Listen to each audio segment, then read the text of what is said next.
on the panel.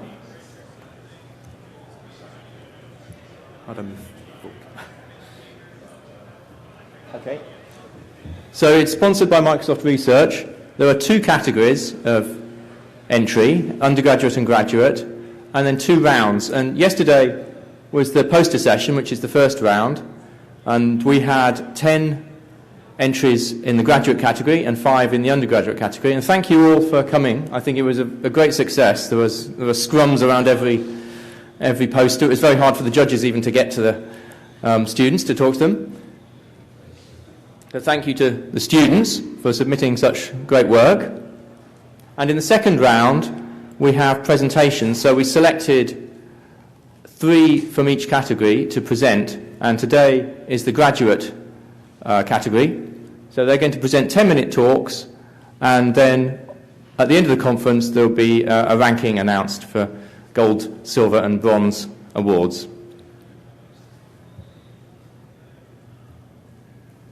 So we have 3 talks from Cyrus Omar, Jennifer Pakin and Robert Rand, and we'll start with Cyrus.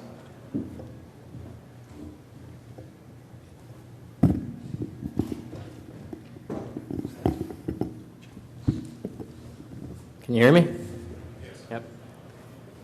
Okay. Switch here.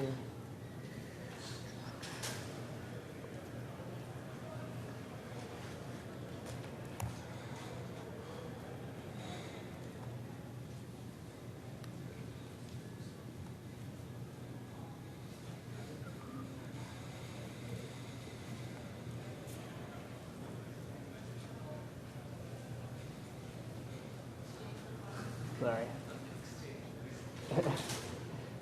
This is...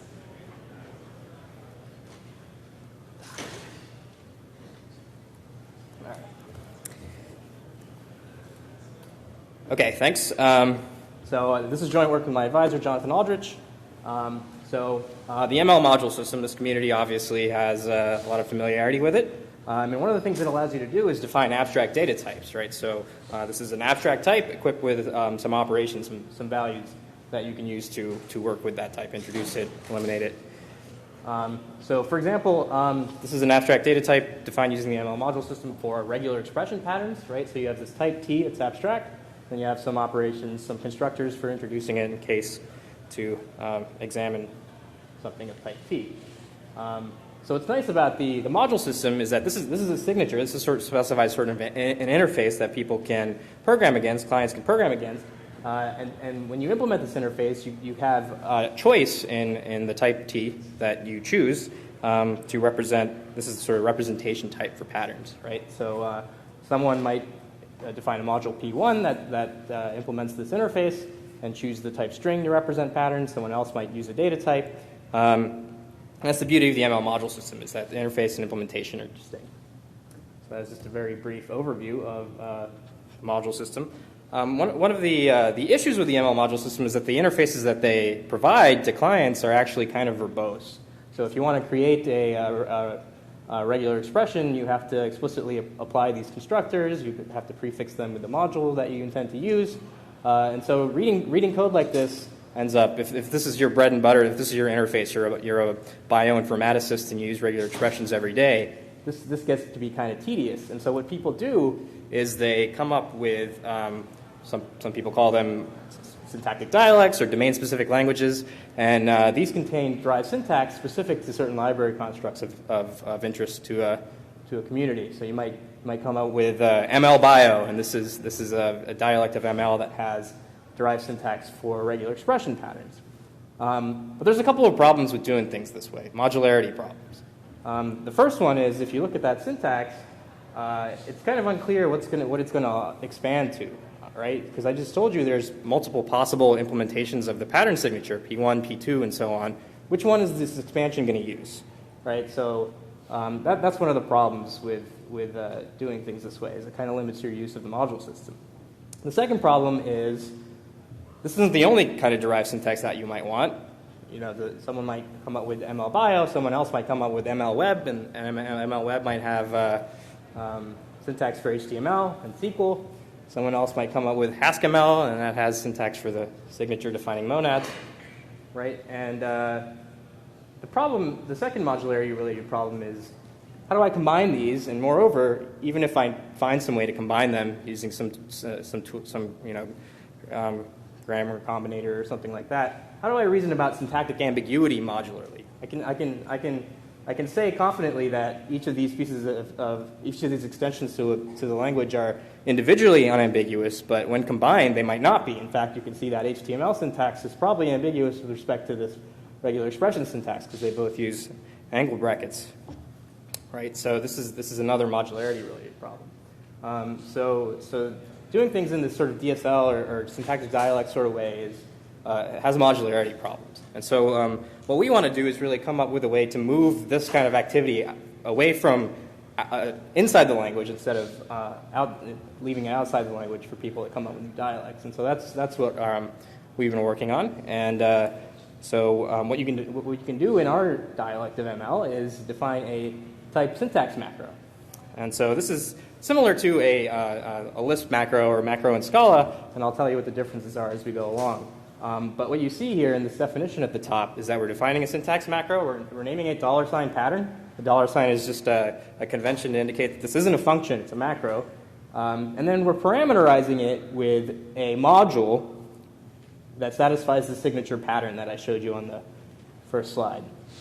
Now, after that, we're saying there's a type annotation. So this is in a type language, and we want to have a type discipline. And so we put a type annotation on that says the expansion that this macro is going to generate will always be a type p.t for the parameter p that you provide. So you can see this macro being used down there. You apply it kind of like a function. You name it. You provide the particular parameter that you want. So this solves that first modularity problem in that we're specifying explicitly which module that you want to use. And then you give it, this is one of the differences between regular macros, is you give it just a chunk of unparsed syntax. So this isn't an S expression or a pre-parsed Scala expression. This is just a sequence of characters or a stream of characters if you're interactive. It's delimited, so the language provides a choice of outer delimiters, and this guarantees no syntactic ambiguities, right? This function application form is obviously unambiguous, and then the delimiters keep the pieces of syntax away from each other. But what's between the delimiters is completely arbitrary. And so what happens is the macro defines the static function up there, and the semantics of the language just passes in the body of those delimited forms into that static function as a parse stream, and that static function computes statically. That's why they're called static functions. An expansion, just a representation of an expression that is going to be the expression that the whole term is replaced with. Inside those terms, you can see that we have this sort of splicing syntax, right? We're saying this pattern, our enzyme is GC followed by the pattern base that we defined on the previous line, followed by GC again. And so the parse stream provides an interface to macro developers that allows them to treat portions of the parse stream as spliced sub-expressions. So it just punts up to the language. It says, hey, you parse this, you deal with this, and you give me the representation of this of type X opaquely, and I'll put that into my expansion somewhere, right? And then there's a hygiene discipline associated with this. So only these spliced sub-expressions, only things that the macro asks for the language to handle, can refer to the surrounding context. So you see it refers to that variable base, but if the expansion that this macro had generated had referred to base explicitly instead of getting base from the user, there would have been a validation error. It would have been, hygiene wouldn't have been satisfied because it captures it makes some assumption about the surrounding context at the use site that you really don't want to make if you want to have alpha equivalence in your language.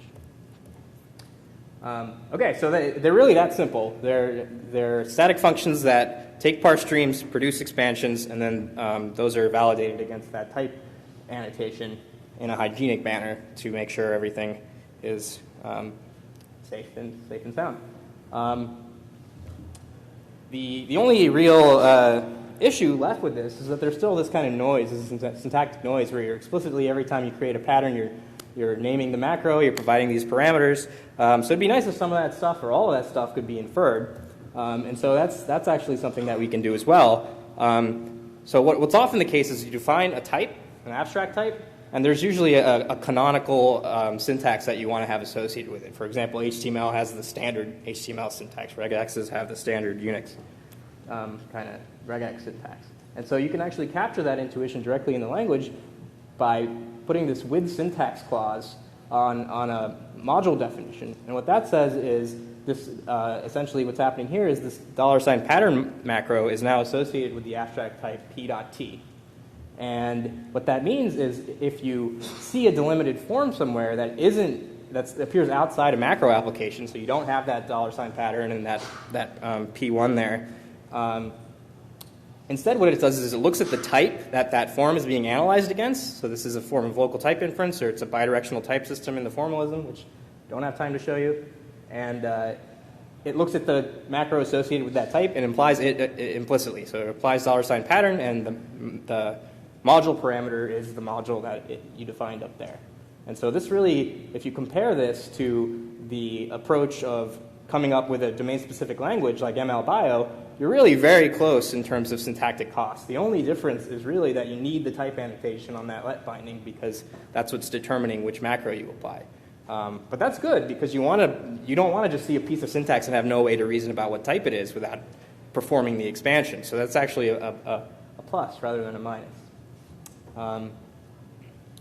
So there's a lot of formalism in there to make sure hygiene works, to make sure all this macro parameter stuff works, to keep track of which macro is associated with each abstract type. But this is just an overview of how it would look from essentially the user's perspective. So in conclusion, I'm going to make a kind of a strong statement. I think syntactic dialects should be considered harmful. That DSLs, just for the purpose of new derived syntax, lead you into this abyss of anti-modularity. And so instead what you should do is come up with language features like type syntax macros that allow library providers to programmatically introduce new syntactic expansions and then design them in a way so that you still have safety, hygiene, and most importantly, modularity. Thanks.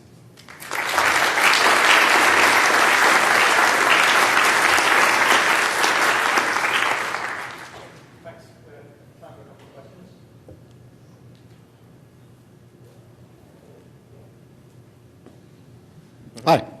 On the previous slide, you had the type annotations. Are there any cases where you could infer those, so you didn't need to actually explicitly annotate the types? So you can't infer the type annotation. So in a normal language, you would say let base, and then the language would use the thing on the right side of the equal sign to infer what type base has. Here, everything's kind of flipped, right? Because you need the type to determine what that chunk of syntax even means in the first place.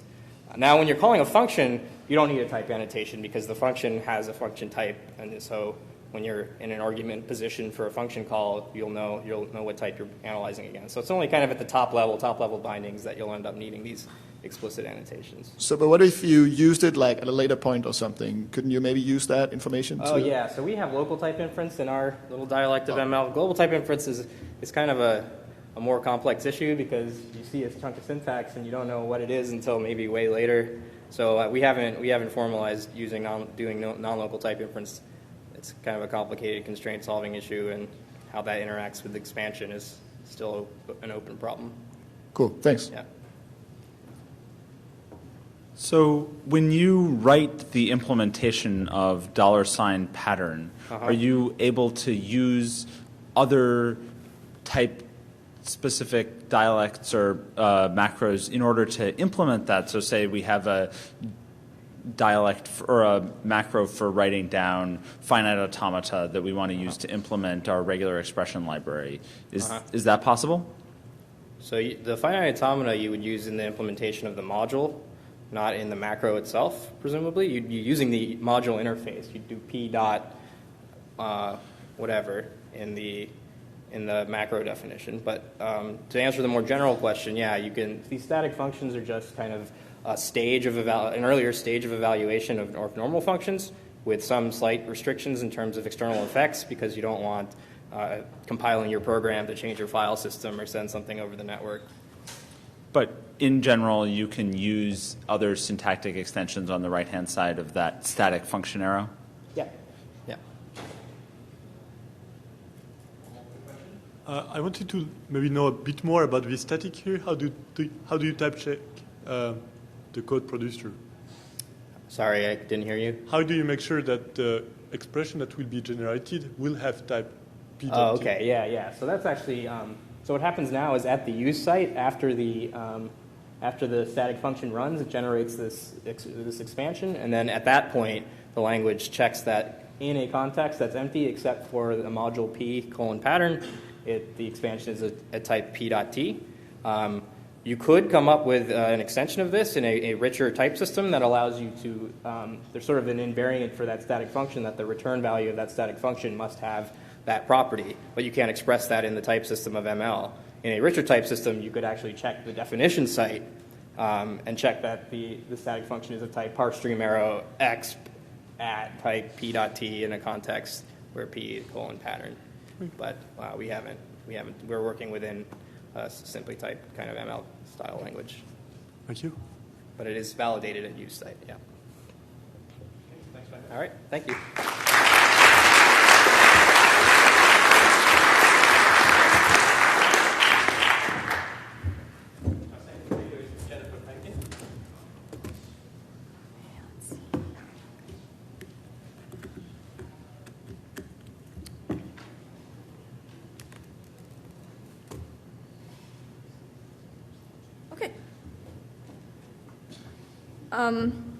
Okay, thank you. So this is part of a project that I did with Neil Krishnaswamy and my advisor Steve Stanswick.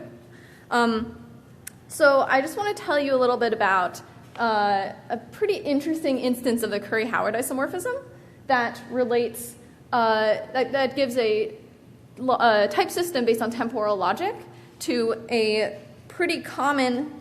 Oops. Oh shoot. To a pretty common programming model, which is event-driven reactive programming. So you might recognize this from a GUI program, for example, when users trigger events, like a button click or a key press, they get passed to this event loop. And the event loop processes events by going around this circle. We find some callbacks or event handlers associated with that event, and then runs them by passing them some event data. So what the programmer ends up doing is writing code to register these callbacks. So I'm going to tell you about two views for how to register callbacks, and then explain why they're really the same thing thanks to temporal logic. Okay, so here's the first view. Here's an example of a counter, which consists of a button that has a number being displayed on it. The number is the number of times that button has been clicked. So inside this loop here, it says that we should wait for a click on the button. Only after that click has occurred can you continue with the rest of this code to update the label and then recurse. So wait for new clicks. So this operator, wait on click B, you should think of as something that will eventually result in a value. But we don't know when it will be because it's determined by the user input. Okay, so here's how we would implement that behavior, which is a sort of separate understanding of what it means to register these callbacks. So here we've changed wait on click to a function register on click that takes in a callback that is lambda b dot update label and so on. So this operator registers the callback in the heap, and then once the click has happened, this code will get executed. Okay. So the first operator, wait on click, you should really think of it as something that will eventually occur, and we're going to wait for the thing to occur. And this notion is described in linear temporal logic in the following way. So linear temporal logic tells you not only what things are true, but also when they are true. A proposition in general means that it's true at the current point in time. And to talk about propositions that are true at all points in time, you use the operator always A written box A. And then finally, the operator eventually A, or diamond A, says that there will be some point at which this proposition holds. So thinking about this as the type of a program, this is a program that will eventually result in a value, although we don't know when that will be. So that's exactly the type of wait on click that I was describing. Okay, so what about the type of register on click? What is that going to mean? So I'm going to start by trying to use temporal logic to describe the type of a callback in general. At a first approximation, a callback is a function that takes in some event data, and it has unit type. It doesn't return to us any meaningful data. There are two ways to refine this type using temporal logic. The first is using negation. So a computational viewpoint of negation thinks of not A as something that consumes a value A and then does not result in any meaningful data. That's one interpretation. So therefore, we're going to think of this type of a callback as not event data. On the other hand, what do we do with callbacks? We register them in the heap. They're not going to be used exactly now, but they need to be available at every point in the future. Therefore, its type should be always event data error unit. So just combining these two abstractions, I'm going to say that the type of a callback is always not event data. Okay, so now, what is the type of register on event? It takes in a callback, and it registers it, so the resulting type is a unit type. Okay, so we just refined the type of a callback to be always not event data. So I'm rewriting this as on event. It has type always not event data arrow unit. This is the same thing. But now we have the same negation abstraction that we saw in the previous slide. So I want to write this type instead as not always not event data. Now, if you move back to the logical side of things, well, if it's not the case that always not event data, it should be the case that eventually you'll get some event data. Okay, so that's a little hand wavy, but that's some intuition that this type of on event is really eventually event data. And that was exactly the type of wait on event that we saw before. So the conclusion that I want you to draw at a high level is that register on event and wait on event really mean the same thing thanks to the temporal logic. But the connection actually goes further. So before I said there was linear temporal logic, which allows us to think of these timelines that I showed before. What that means is that every two futures of type eventually A must lie on the same timeline. So linear temporal logic can be characterized by this axiom that says that if eventually A and eventually B, then either A will come before B or B will come before A. So if we try to formulate that axiom in as an inference rule, so as a type characterization, we get the following understanding. If T1 will eventually result in an A, and T2 will eventually result in a B, and if you know how to use A and eventually B to form a C, and you know how to use B and eventually A to form a C, then you can form that eventually C no matter what happens, because you know that one of those two cases will hold. So the computational interpretation of this is a select operator that waits for T1 and T2 in parallel and does something different depending on which one comes first.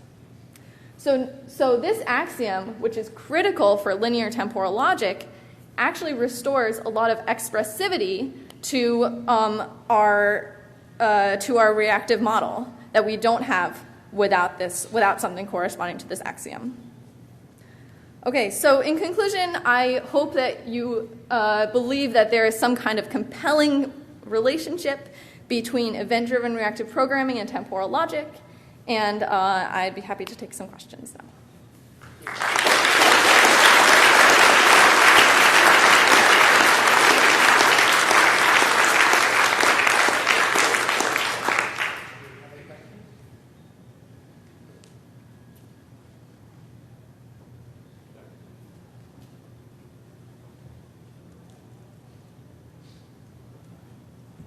So what's the status of this now? Is this an implemented language, or is it just a sort of type theoretic exploration at the moment? Yeah, no, we haven't implemented this at this point in time. We do have a semantics into, which is basically a double negation interpretation, which is into sort of an untyped lambda calculus. And we've been proving some sorts of things about that semantics, but no, we don't have a working implementation right now. Do you have some set of examples that are sort of illustrate the general, I mean, the kinds of GUI programs you could write with this? Yeah, sure. So,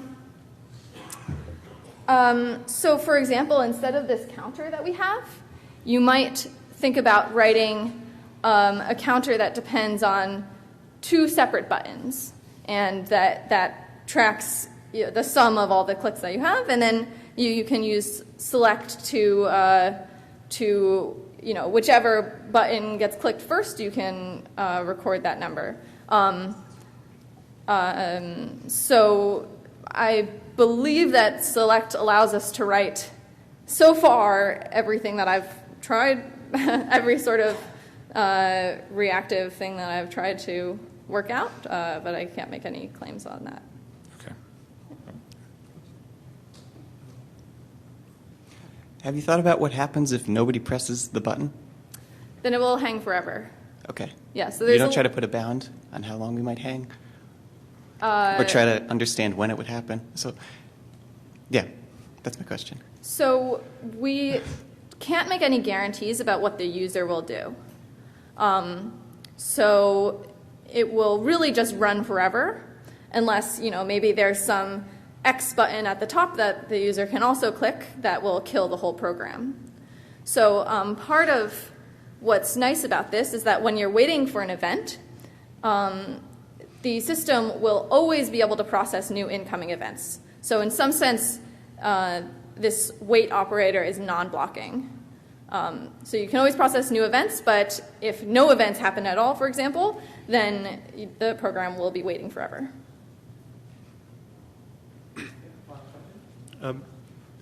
The definition of negation, returning unit, is a bit surprising, so I understand how that works. But intuitively, I would expect at least an abstract type, some kind of protection here.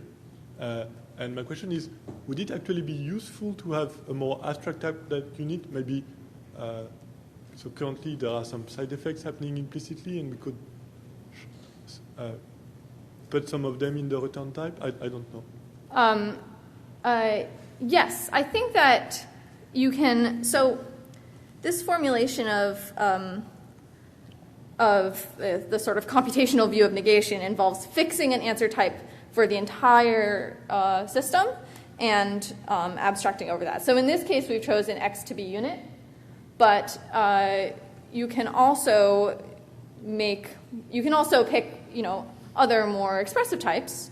But there are also ways of formulating this as a polymorphic type, for example, that I don't want to start getting into now. So there are many different, so there could be different choices for this answer type. Answer your question. So reactive programming is pretty hot in front-end development right now with like Elm, React, Ohm, whatever. So how is this supposed to inform the design of those sorts of systems for, everyday users? So functional reactive programming typically uses a different model of computation. Sorry, is that what you're asking about, functional reactive programming? Well, reactive programming generally, yeah. So how is this, Yeah, so this is a common formulation of this event-driven reactive programming style, and functional reactive programming takes a different model that's based on stream transformers, for example. So the two at that level are this model is only talking about this event-driven style, and however, both of them actually correspond in this in a strong way to linear temporal logic.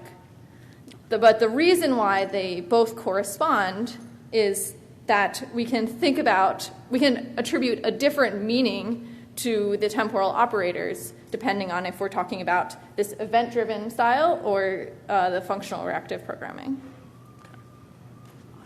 Thanks.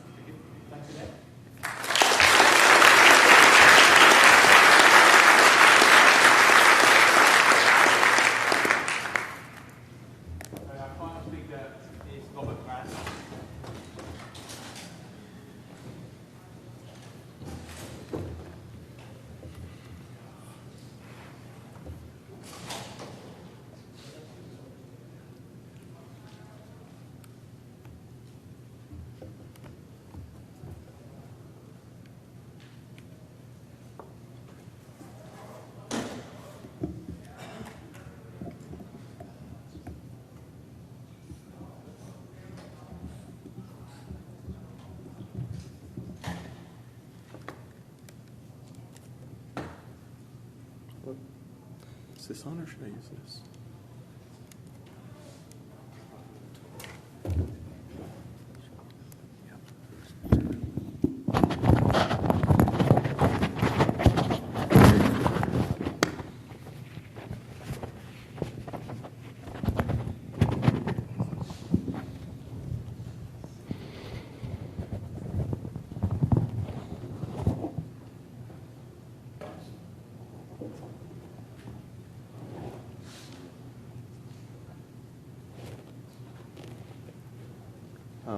Let's see. This doesn't seem to be displaying.